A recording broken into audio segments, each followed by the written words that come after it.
Rhode Island property taxes are rising again, and faster than they have in years. A new analysis from the Rhode Island Public Expenditure Council finds that in fiscal year 2026, the statewide municipal property tax levy increased by 3.7%, or about $98 million. That is the largest annual increase in the last decade, and it comes in above inflation.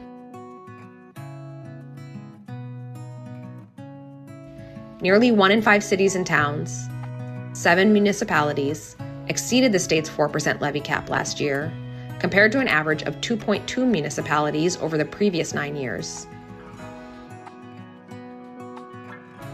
At the same time, assessed property values surged between fiscal year 2023 and fiscal year 2026, growing by more than $61 billion, a 42% jump.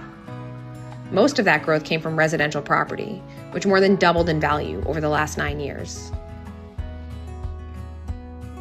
But the tax burden is not being evenly shared.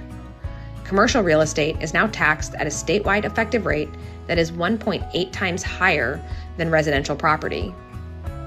Tangible property is taxed at a rate that is 3.3 times higher. And these differences continue to grow year over year. In some communities, the gap is even wider. In Providence, an annual tax bill on commercial property worth $1 million is $20,800 more than the tax on a single-family home of equal value. Renters are also increasingly affected by these tax shifts. 21 cities and towns tax larger apartment buildings at a higher rate, and 12 also use homestead exemptions that shift the tax burden onto landlords and renters. Renters are more likely to be housing cost burdened, and the annual difference in tax bill can be large. For a house at the average sale price, over $2,000 in some communities. These policies are not only unfair, they have real consequences for economic prosperity and housing affordability. Property taxes make up nearly 20% of housing costs for the average homeowner in Rhode Island. They also make up 40% of all state and local business taxes. To address these growing challenges, RIPEC makes 4 recommendations to policymakers.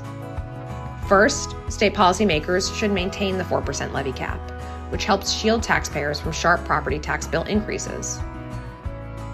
Second, the state should adopt a constitutional amendment to limit tax rate differences and ensure the tax burden is more equitably shared across taxpayers. Third, state policymakers should consider implementing more frequent property revaluations to increase their accuracy and create a fairer system. And finally, local policymakers should expand targeted, means-tested property tax relief efforts to better protect vulnerable taxpayers.